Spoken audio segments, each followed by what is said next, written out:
Hello students, मैं गुड्डू कुमार। आप सभी का स्टार कोचिंग सेंटर में स्वागत है। आज हम लोग क्लास 12th का चैप्टर नंबर 3 पढ़ेंगे, जिसमें ऑब्यू के बारे में जानेंगे। मैंने मैट्रिक्स कितने प्रकार के होते हैं, किस रूप में होता है और कैसे लिखा जाता है, ये सभी चीज़ आज जानेंगे।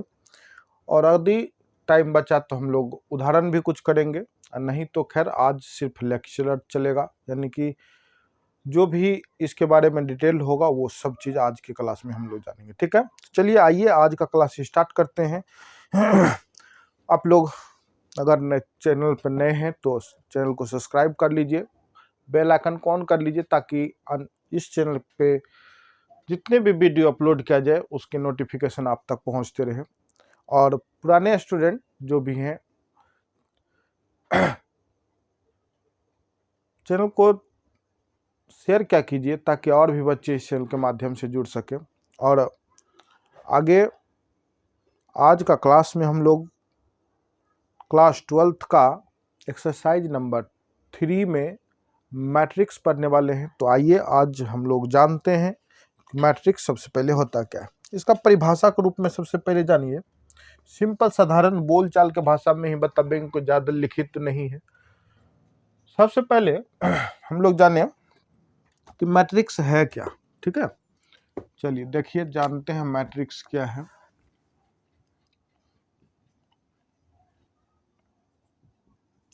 ऑब्यू यानी कि मैट्रिक्स, मैट्रिक्स है ना, ये है क्या, सबसे पहले ये जानना है। तो आपको बता दें, मैट्रिक्स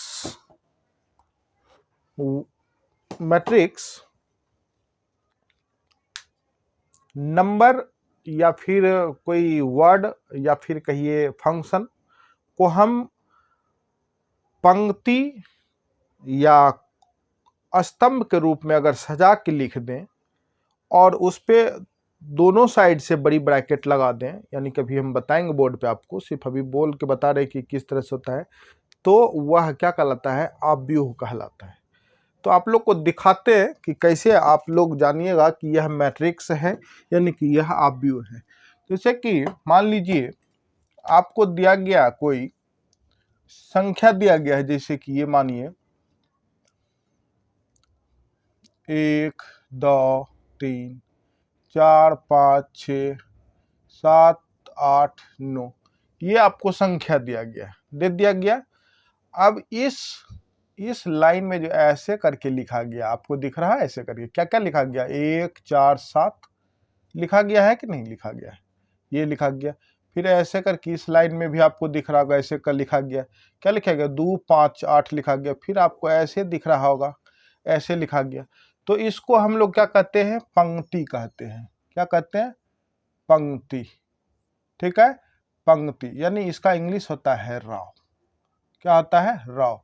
यानी कि ये जो आप पहला टिकिंग के 1 4 7 को देख रहे, इसको आप क्या कहिएगा, राव 1 कहिएगा, यानी पंक्ति फर्स्ट, पंक्ति 1 कहिएगा। और फिर दूसरा जो है, इसमें भी आपको दिख रहा है पंक्ति किस रूप में, तो सेकेंड, इसको आप नाम दे सकते हैं सेकेंड। और फिर जो आपको दिख रहा है पंक्ति, इसको आप क्या नाम दीजिएगा, थर्ड नाम दीजिएगा। क्योंकि यहाँ पे जो संख्या लिखा गया वह किस रूप में, इस तरह से लिखा गया। तो कितने पंक्तियों में लिखा गया, तो 3 पंक्तियों में लिखा गया। तो ये पंक्ति में लिखा गया, इस प्रकार से होना। मैट्रिक्स अगर है यानी ऑब्यू है, तो इस रूप में लिखना जरूरी है। दूसरा बात नियम क्या, कि ऐसे करके ये जो आया है, ऐसे करके ऐसे, यहाँ पे देखिए ऐसे करके जो ये भी आया है ऐसे, और फिर यहाँ से लेके यहाँ तक ये भी, यानी कि ऐसे करके एक होता है क्षैतिज रेखाएं, ये ना, इसको आप क्या कहोगे, क्षैतिज, क्षैतिज, क्षैतिज, इसको क्षैतिज रेखा बोल सकते हैं। ठीक है, और यहाँ जो है इसको क्या कह सकते हैं, ऊर्ध्वाधर, यानी कि ये जो आपके हैं स्तंभ हैं, स्तंभ, स्तंभ यानी कि कॉलम, कॉलम, इसको क्या नाम दीजिएगा, एक, इसको क्या नाम दीजिएगा, स्तंभ, ये भी है, इसको आप नाम दीजिएगा कॉलम सेकेंड, और ये भी आपका है स्तंभ है, और इसको आप क्या नाम दीजिएगा, कॉलम 3। ठीक है, तो इस रूप में ये लिखा गया। अगर इस रूप में है तो यह मैट्रिक्स बनने का रूप तैयार हो गया है। ये जो होते हैं ये सारे के सारे इनके अवयव होते हैं। और आपको अभी जस्ट बता रहे थे कि यह जो इस तरह से पंक्ति के रूप में लिखा गया है, इसको आप क्या कहेंगे, क्षैतिज रेखा। और ये जो आपको कतार के रूप में लिखा गया, इसको आप क्या कहते हो, इसको आप कह सकते हैं ऊर्ध्वाधर। ऊर्ध्वाधर है ना, ऊर्ध्वाधर ही कहेंगे, मतलब सीधा खड़ा है तो ऊर्ध्वाधर रेखा कह सकते हैं। ठीक है, रेखा कहिएगा, और इसको क्षैतिज रेखा। ये तो बात आप जान गए कि अगर कोई अवयव है तो उसमें इस रूप में उसके अवयव लिखे जाएंगे। जो एलिमेंट्स होगा वह सभी किस रूप में लिखा जाएगा, तो एक क्षैतिज रूप में लिखा हो सकता है और फिर ऊर्ध्वाधर रूप में लिखा हो सकता है। लेकिन यह जो अभी दिख रहा आपको, यह भी अभी तक अवयव नहीं बना। अवयव तब बनेगा जब हम इसी चीज को हम किसी ब्रैकेट से बंद कर देंगे। तो इस चीज को हम यहाँ पे आपको दर्शा के दिखाते हैं कि 1 2 3 4 5 6 7 8 9, और इसको ऐसे करके आप ऐसे करके घेर दिए, तो इस रूप को ही हम क्या कहते हैं, मैट्रिक्स कहते हैं। मैट्रिक्स यानी कि अवयव, अवयव कहते हैं।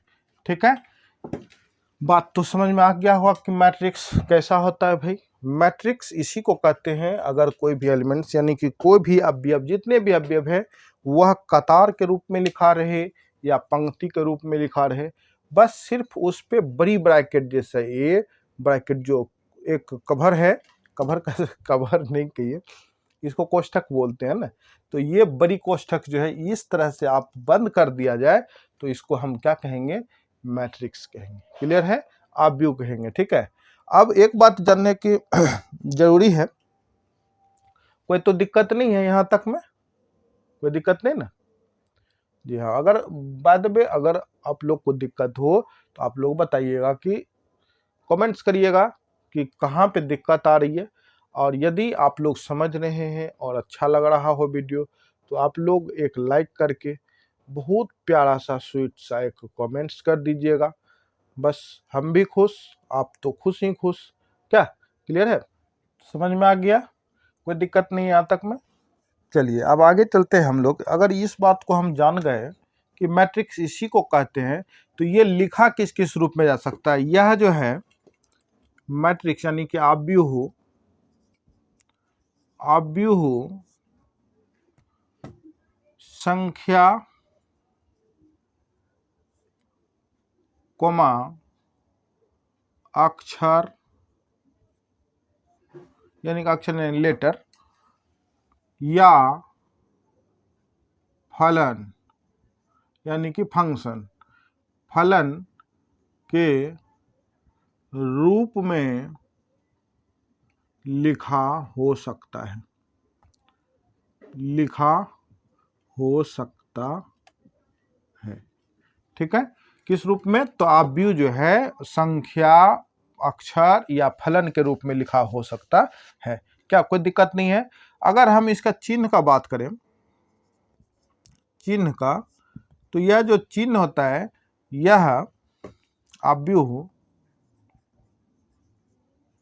अवयव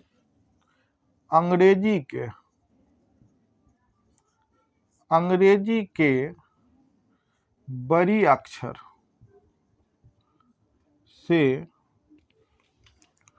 बड़ी अक्षर से दर्शाया जाता है। ठीक है, तो बड़ी अक्षर से कैसे दर्शाया जाएगा? अगर मान लीजिए कि यह मैट्रिक्स है आपके, अगर आप लिख रहे हैं, कोई मैट्रिक्स लिख रहे हैं ऐसे करके, एक लिख दिए और ऐसे इसको बंद कर दिए, तो यह जो है ऐसे करके आप ए इक्वल टू यानी कि मैट्रिक्स ए बराबर ये एक रूप में हो गया। एलिमेंट्स कितने हैं? एक है। अगर हम दो देखें, दो ठो एलिमेंट्स लिख के देखते हैं भाई। अगर हमारा बी नाम का कोई मैट्रिक्स बन रहा है तो 2 1 4, ये देखिए ये बन गया। अगर हमारा 3 का बन रहा तो हम क्या करेंगे, सी भी अपना मन से कोई भी नाम फिट कर सकते हैं, 2 4 7 0 7 6 4 0 1। ये देखिए आपके मैट्रिक्स बन के तैयार हो गया। क्या कोई दिक्कत है इसमें क्या? तो ये जो मैट्रिक्स लिखे जाते हैं यह अंग्रेजी के बड़ी अक्षर के रूप में, संकेत के रूप में इसको लिखा जाता है। तो यही आपके क्या होते हैं, इसी रूप को हम क्या कहते हैं, मैट्रिक्स कहते हैं। इसका पर्सनल कोई डिफिनेशन ज़्यादा है नहीं, बस संख्या या अक्षर या फलन के रूप में अगर लिख दिए, अगर वह क्षैतिज और ऊर्ध्वाधर के रूप में है, यानी कि पंक्ति या स्तंभ के रूप में, चाहे वह एक ही पंक्ति क्यों ना हो या एक ही स्तंभ क्यों ना हो, तो हम उसको क्या कहेंगे, आव्यूह कहेंगे, यानी कि मैट्रिक्स कहेंगे। दूसरी बात हमने आप लोग को सिखा रही कि भाई चिन्ह के रूप में कैसे, तो अंग्रेजी के बड़ी अक्षर से अगर आप इसको आप नाम दे रहे तो आव्यूह ए इसको कहा जाएगा। ठीक है, क्या कहा जाएगा, आव्यूह ए इसको बोला जाएगा। ठीक, कोई दिक्कत नहीं है। तो हम लोग यहाँ तक पढ़ने के बाद अब हम लोग चलते हैं आगे। क्या पढ़ेंगे, तो हम लोग पढ़ेंगे इसके आव्यूह के कोटि के बारे में जानते हैं। ठीक है,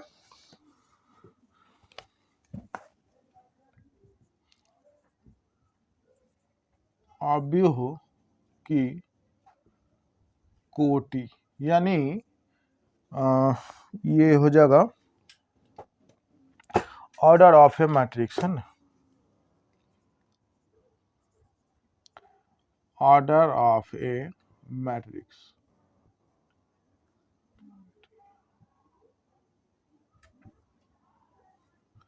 ये किस रूप में आता है तो ये जानते हैं भाई, देखिए आपको दिखाते हैं कि यह किसको कहते हैं, कोटि किसको बोला जाता है मैट्रिक्स का, यानी कि आव्यूह का।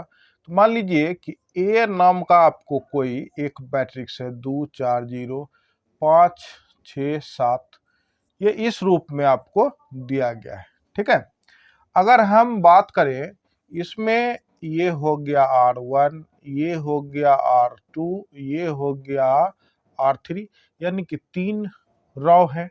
अगर हम कॉलम का बात करें तो ये हो गया C1 और ये हो गया C2, 2 ठो कॉलम है, हो गया। अब यहाँ पे इसकी संख्या कितनी हो गई, 3, इसकी संख्या कितनी हो गई, 2। अब देखिए, अब अगर कोटि लिखना तो इसलिए ये जो है ए, आव्यूह ए लिखिए ऐसे, आव्यूह ए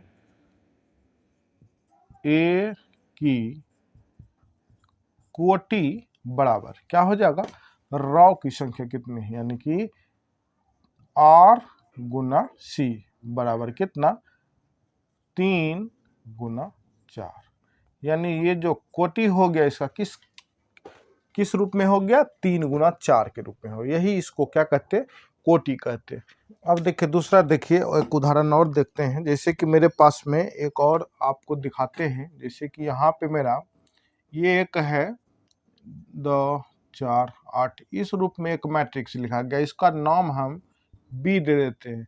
अब बताइए इसका कोटि क्या होगा, तो आप लोग कोटि कैसे लिखिएगा इसका, तो देखिए R1 R2 हो गया भाई, अच्छा से R1 हो गया, R2 हो गया यह, और यहाँ पे ये हो गया C1 और ये हो गया C2, यानी कि इसकी संख्या कितना हो गया, 2। तो 2 अगुना इसकी भी संख्या कितना है, 2, तो इसका कोटि है इस आव्यूह का, B के कोटि क्या हो गए, 2 गुना 2 के हो गए। अगर हम दूसरा एक और बात करें, देखिए 1 2 3 4, ये आपके एक मैट्रिक्स है, यानी कि A इक्वल टू एक और दिए। अब यहाँ पे आप इसका कोटि अगर लिखना चाहिएगा तो कोटि इसका क्या होने वाला है, तो कोटि देखिए R की संख्या कितने हैं, एक, केवल एक है, लेकिन स्तंभ जो है, यानी कि इसका जो स्तंभ है 1 2 3 4 है, तो 1 गुना 4 के रूप में आप लिख सकते हैं। इस तरह से अगर हम एक और उदाहरण आपको लेके समझाएं, समझते चलिए भाई, क्योंकि ज़रूरी है। A इक्वल टू हम एक और मान लेते हैं, 2 4 6 8 8 9 5 -4 2 0। ये देखिए एक आव्यूह है ए का, और ए का अगर आपको कोटि पूछ दिया जाए इसका कोटि क्या होगा, तो आप क्या कहिएगा, ये है 1 2 1 2 3 1 2 3 यानी कि 3 गुना 3 कोटि का ये क्या है, आव्यूह है। ठीक है, कोई दिक्कत नहीं है समझने में। इसी प्रकार से जितना भी आप बस कोटि ज्ञात करने के लिए आप रो की संख्या को और कॉलम की संख्या को यानी कि गिन के आप दोनों को गुना का सिंबल डाल के लिख दीजिए, बस वही आपके क्या हो जाता है, कोटि हो जाता है। क्या कोई दिक्कत है क्या? कोई दिक्कत तो नहीं है? चलिए, नहीं है तो अब हम लोग आगे बढ़ते हैं। आइए नेक्स्ट पॉइंट देखिए क्या है। अब देखिए नेक्स्ट क्या है, आव्यूहों में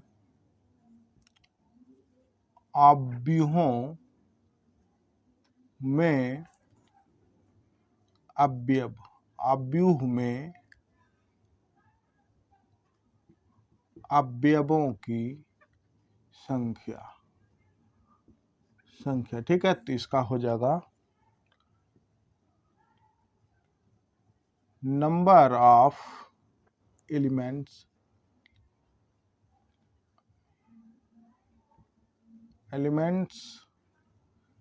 इन ए मैट्रिक्स।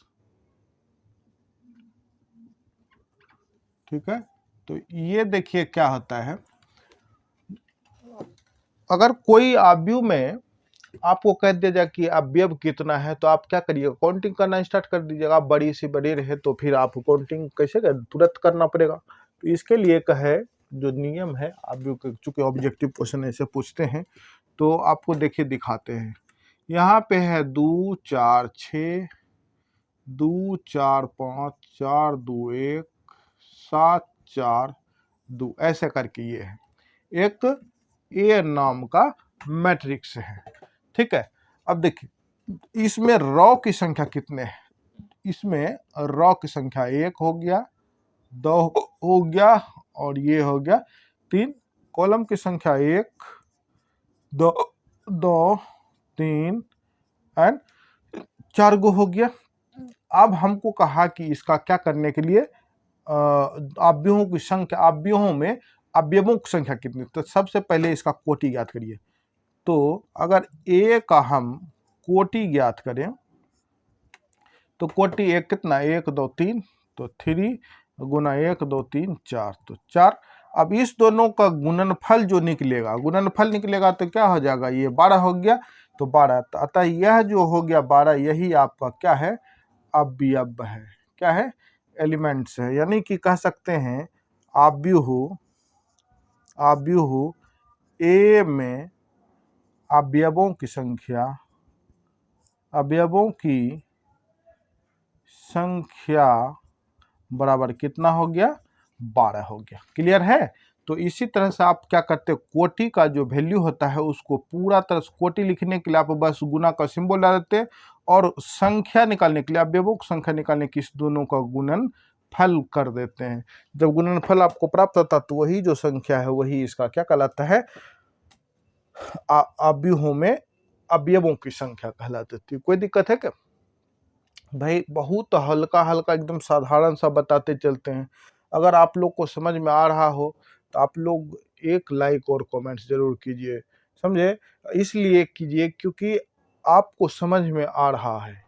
ठीक है, और अगर नहीं समझ में आ रहा है तो कोई बात नहीं भाई, जरूर आप निगलेक्ट कर सकते हैं, बिल्कुल निगलेक्ट कर सकते हैं। इसलिए अगर समझ में आ रहा हो तो आप एक लाइक और एक प्यारा सा कमेंट जरूर किया कीजिए। एक बार फिर से इस पे चर्चा करते हैं, आव्यूह में अवयवों की संख्या क्या होती है। तो मान लीजिए ए नाम का कोई एक मैट्रिक्स बना दिया गया, इसको बनाने के बाद हमको सबसे पहले इसका कोटि अगर ज्ञात करना है तो कोटि इस रूप में ज्ञात हो गया। यानी कि देखिए एक और दिखाते हैं आपको लिख के। ठीक है, देखिए ए इक्वल टू 3 4 5 8 7 6 4 2 1, ये आपका एक क्या है, मैट्रिक्स है। इस मैट्रिक्स का अगर कोटि आप लिखते हैं तो कोटि कहाँ पे लिखाता, तो यहाँ पे क्या गो 1 2 3, तो 3, ये कितना 1 2 3, ये भी तो 3। यानी कि इसका जो कोटि हो गया, कोटि बराबर 3 गुना 3 हो गया। अगर यह 3 गुना 3 हो गया इस रूप में है तो आप इसको क्या करेंगे, गुना कर दीजिए। गुना कर दीजिए तो कितना आ गया, 9। तो अतः आप कह सकते हैं ए में अवयवों की संख्या, अवयवों की संख्या बराबर कितना 9 हो गया। क्या क्लियर है? तो कोई दिक्कत नहीं भाई, जरूर दिक्कत नहीं होना चाहिए किसी को भी, ठीक है। आइए हम लोग अब जानते हैं इसका व्यापक रूप भी जान लेते हैं। तो अब हम लोग जाने इसका व्यापक रूप जान लेते हैं, ठीक है। आव्यूह का व्यापक रूप चलिए जानते हैं। आव्यूह का व्यापक रूप जान लेते हैं, ठीक है। देखिए व्यापक रूप किस रूप में होगा, तो व्यापक रूप हम एक चीज नोट कर देते हैं कि अगर व्यापक रूप लिखना है तो ये क्या करता है, आव्यूह के कोटि पे डिपेंड रहता है। व्यापक रूप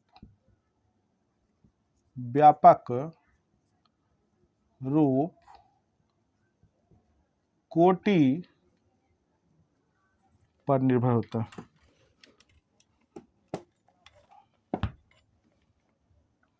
कोटि पर निर्भर रहता है।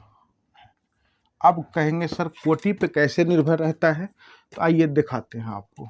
सबसे पहले देखिए यहाँ पे हम एक लिखते हैं, आप यानी कि मैट्रिक्स लिखते हैं 2 4 2 5 4 2, ये हो गया।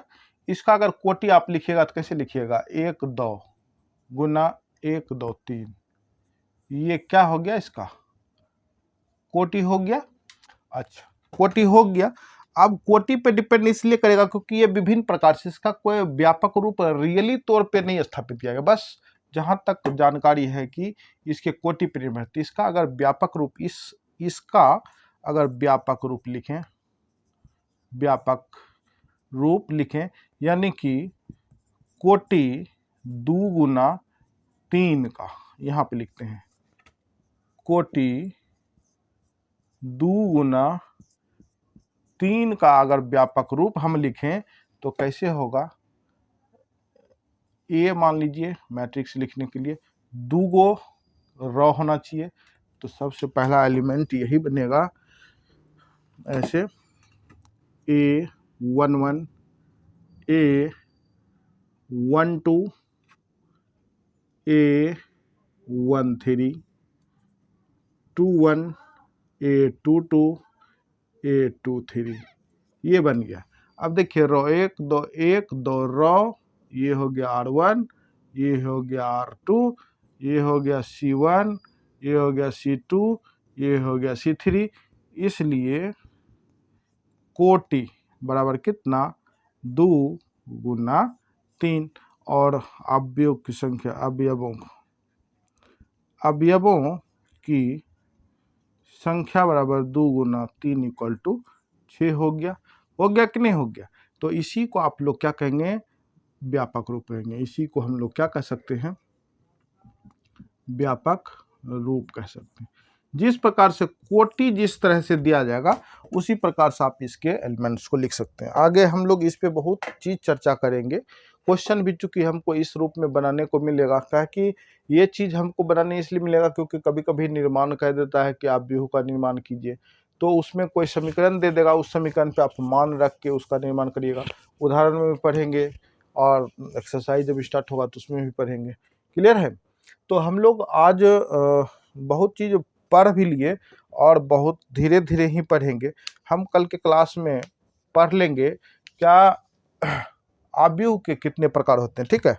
तो फिर हम लोग करेंगे। थोड़ा सा दिक्कत आ रही है, थोड़ा सा खड़ा होने में बन नहीं रहा, इसलिए आज यहाँ तक ही क्लास रखते हैं, क्योंकि कल हम लोग अव्यूह का प्रकार पढ़ के यानी कि कितने टाइप्स के होते हैं उसको पढ़ने के बाद हम लोग होगा तो कुछ उदाहरण भी कर लेंगे, उसके बाद फिर जैसा होगा वैसा करते रहेंगे, ठीक है। तो आज का क्लास यहीं तक हम लोग रखते हैं। बाकी आप लोग जैसा कि बार बार हम कहते आ रहे हैं, भाई पुराने स्टूडेंट चैनल से जुड़े हैं और पढ़ाई कर रहे हैं तो कम से कम एक लाइक और कमेंट्स ज़रूर किया कीजिए। और जो बच्चे नए हैं, जो नए जुड़ना चाहते हैं या जुड़ चुके हैं, तो वो अपने इस star coaching centre YouTube channel को सब्सक्राइब कर लीजिए, बेल आइकन को ऑन कर के रखिए ताकि इस चैनल के माध्यम से जो भी ट्यूशन दिया जाए आप तक नोटिफिकेशन पहुंचता रहे। अगर आपकी मर्जी है भाई, अगर आपके लायक हो तो वीडियो ज़रूर वॉच करिए, आपका लायक नहीं हो तो आप बिल्कुल निगलेक्ट कर सकते हैं। और यदि आपको अच्छा लगे तो एक प्यारा सा कमेंट्स और लाइक ज़रूर किया करें, ठीक है। आज का क्लास में हम यहाँ तक ही रखते हैं, कल के क्लास में फिर मिलते हैं। मैट्रिक्स के कितने टाइप होते हैं, मतलब मैट्रिक्स कितने प्रकार के होते हैं, तो हम लोग उस पर आगे चलेंगे, ठीक है। आज के क्लास में हम यहीं तक, ठीक है। चलिए, सभी को thank you and bye bye.